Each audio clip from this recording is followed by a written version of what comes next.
Assalamualaikum warahmatullahi wabarakatuh. Bertemu lagi dengan saya Ida Komalasari. Materi kita hari ini adalah perbedaan berbicara formal dan non formal. Sebelum lebih lanjut, kita harus mengetahui dulu perbedaan berbicara formal dan non formal.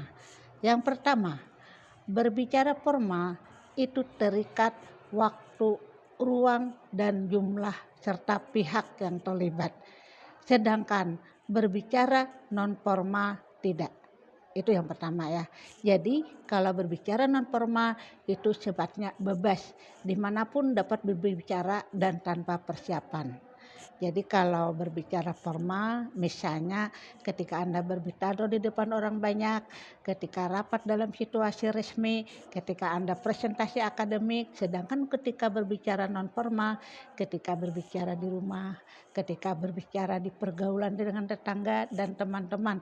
Dan ini disebut dengan berbicara non formal, sifatnya bebas. Nah, lalu perbedaan yang kedua adalah bahwa bahasa yang digunakan di dalam berbicara formal adalah bahasa baku dan sesuai aturan gramatikal. Apa yang dimaksud dengan bahasa baku? Bahasa baku adalah bahasa yang dilembagakan dan diakui oleh sebagian besar masyarakat pemakainya sebagai bahasa resmi dan sebagai kerangka rujukan norma bahasa dalam penggunaannya. Sedangkan ragam tidak baku itu adalah ragam yang tidak dilembagakan dan ditandai oleh ciri-ciri yang menyimpang dari norma ragam baku. Nah, kalau di dalam bahasa non formal, bahasa yang digunakan tidak begitu menaati aturan gramatikal. Jadi tidak apa karena situasinya adalah santai. Kemudian perbedaan yang ketiga adalah penalaran berdasarkan fakta. Jadi harus logis sesuai dengan fakta di lapangan. Sedangkan berbicara non formal itu berdasarkan situasi dan konteks.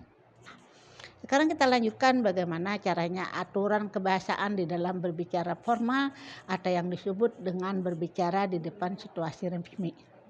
Yang pertama ya, karakteristik ragam yang kita gunakan adalah ragam bahasa ilmiah. Cirinya adalah yang pertama itu adalah cendekia. Cendekia itu artinya adalah dipakai pada tempat-tempat resmi.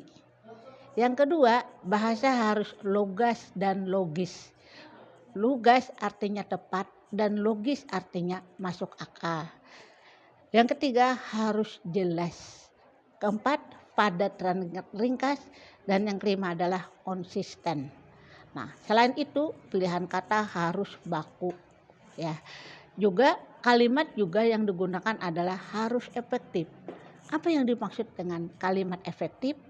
Kalimat efektif adalah apabila memenuhi syarat kesepadanan, keparalelan bentuk, ketegasan makna, kehematan kata, kecermatan, kepaduan, dan kelogisan bahasa. Nah, jadi harus menggunakan kalimat efektif. Kemudian gaya bahasa juga harus bersifat resmi. Nah, kemudian bagaimana tahapan berbicara formal? Tahapan berbicara formal, jadi ketika Anda ingin berbicara formal atau ketika Anda berbicara di depan situasi resmi, yang pertama Anda harus menentukan topik. Jadi topik apa yang Anda ingin bicarakan.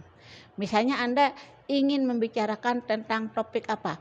Pemertahanan bahasa Banjar misalnya. Nah, lalu yang kedua tentukan tujuan. Nah, tujuan Anda menjelaskan tentang topik itu apa? Nah, setelah Anda sudah tahu topik dan tujuan, Anda akan mengumpulkan referensi. Jadi ketika Anda berbicara di depan orang banyak, jangan hanya mengandalkan pengetahuan yang sedikit, tapi perlu referensi. Jadi referensi itu Anda bisa membuka buku, membuka bahan di jurnal, dan sebagainya. Nah, setelah dapat semua bahan, Anda bisa membuatnya, mengorganisasikan gagasan yang ingin Anda sampaikan. Sehingga akan terlihat bagaimana pengantarnya, bagaimana isinya, bagaimana penutupnya, maka nanti pendengar akan melihat urutan yang Anda sampaikan itu adalah logis. Kenapa? Karena orang yang tertata gagasannya itu menunjukkan pikiran yang jernih. Nah, setelah selesai mengorganisasikan gagasan, Anda dapat melakukannya dengan berlatih. Kenapa? Karena keterampilan itu perlu dilatih. Jadi bukan hanya dibaca, Anda bisa berlatih di depan cermin. Nah, kemudian kita lanjutkan lagi. Salah satu contoh berbicara formal itu adalah presentasi. Nah, presentasi itu apa yang dimaksud presentasi? Presentasi adalah kegiatan berbicara di depan orang lain. Nah, di dalam berbicara yang termasuk presentasi ini ada dua. Ada presentasi akademik yang berhubungan dengan pendidikan, ilmu pengetahuan, dan ada presentasi non-akademik. Misalnya, ketika kita kuliah, kemudian kita berdiskusi dan kita sebagai kelompok yang mempresentasikan, itu namanya presentasi akademik berhubungan dengan ilmu pengetahuan. Tapi kalau presentasi jualan, misalnya mau presentasi jualan panci, nah itu disebut presentasi juga, tapi itu termasuk non akademik. Ya kalau itu sifatnya bahasa yang digunakannya adalah lebih santai. Nah, sebenarnya tujuan presentasi itu sendiri apa? Salah satunya dan beberapa yang lain adalah bertujuan menginformasikan. Misalnya ketika Anda menyampaikan informasi tentang pemertahanan bahasa Banjar atau pemertahanan bahasa daerah atau pemertahanan bahasa Sunda dan sebagainya, maka Anda bertujuan menginformasikan kepada pendengar.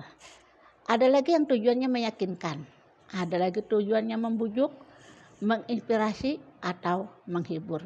Nah, jadi ketika presentasi itu tujuannya itu adalah macam-macam. Nah, komponen dalam presentasi itu ada beberapa, yaitu adalah komunikator, yaitu yang berbicara, kemudian ada pesan yang ingin disampaikan, kemudian ada media yang digunakan, Anda bisa menggunakan PowerPoint lewat LCD ya, atau bisa juga Anda menggunakan demo dengan media tertentu. Kemudian ada komponen penerimaan pesan, yaitu adalah pendengar dan bagaimana efek pesan itu terhadap pendengar. Nah, yang harus dikuasai oleh komunikator atau orang yang melakukan presentasi adalah menguasai materi dan bahasa yang baik. Jadi tidak cukup hanya menguasai bahasa atau tidak cukup hanya menguasai materi. Jadi keduanya harus seirama. Materi yang sampai juga dibarengi dengan bahasa yang baik. Yang kedua, mempunyai keberanian. Kenapa? Hanya orang-orang yang tertentu yang pandai berbicara dengan baik di depan orang banyak. Ada yang takut. Oleh karena itu, salah satu modal ketika presentasi adalah keberanian yang disebut dengan percaya diri. Lalu memiliki ketenangan yang kadang-kadang kan orang gugup, takut salah, padahal salah itu adalah hal yang biasa. Yang penting Anda usahakan untuk tenang. Bagaimana caranya supaya tenang? Anda menguasai materi dan bahasa yang baik. Nah, yang berikutnya hal yang harus Anda kuasai adalah sanggup menampilkan gagasan secara lancar dan teratur. Jadi lancar teratur itu karena Anda sudah menyusunnya dalam bentuk gagasan sebelumnya ya. Kemudian sanggup mengadakan reaksi yang cepat dan tepat terhadap situasi apapun yang mungkin timbul saat presentasi.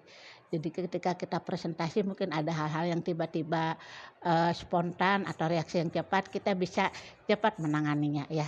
Kemudian memperlihatkan sikap yang tidak kaku.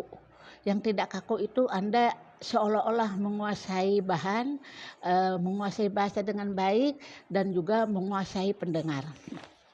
Nah, kemudian apa aspek kebahasan yang harus diperhatikan di dalam presentasi? Yang harus diperhatikan adalah yang pertama adalah penggunaan bahasa. Yang kedua adalah efisiensi penggunaan kalimat, artinya kalimat itu digunakan dengan tepat guna. Kemudian kecepatan berbicara. Jadi kalau Anda berbicara terlalu cepat, orang tidak akan bisa menyimak. Berbicara terlalu lambat juga tidak bagus. Jadi kecepatan itu, berbicara itu harus diatur. Bagaimana cara mengaturnya? Anda harus berlatih. Nah, yang kelima aspek kebahasan adalah variasi nada suara. Jadi nada suara itu jangan datar. Jadi ada nada naik, ada nada turun, ada perhentian, ada tempo dan sebagainya. Dan juga jeda. Jeda itu adalah perhentian. Ada waktu ketika misalnya orang ribut, Anda bisa berhenti berbicara sebentar, itu disebut jeda. Atau ketika Anda berbicara terlalu panjang, Anda melakukan jeda supaya orang sempat berpikir atau beristirahat ya. Kemudian ada 4 jenis presentasi ya. 4 jenis presentasi. Ada yang namanya presentasi mendadak. namanya presentasi dadakan, tiba-tiba Anda disuruh presentasi. Ada juga yang namanya presentasi naskah, Anda sudah punya naskah sebelumnya ya. Kemudian ada lagi dengan presentasi hafalan, ini sudah direncanakan sebelumnya. Dan ada yang disebut dengan presentasi extemporer.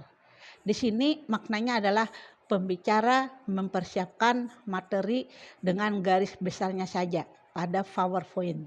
Kemudian pada saat presentasi akan dijabarkan secara mendetail. Kebanyakan ketika kita kuliah ya atau murid sekolah biasanya menggunakan presentasi extemporer. Jadi mempersiapkan materi dengan garis besar atau dengan PowerPoint, kemudian pada saat presentasi dijabarkan secara mendetail. Nah, di dalam penyiapan media ya ada beberapa hal yang harus Anda perhatikan. Yang pertama adalah pilih tema desain yang relevan.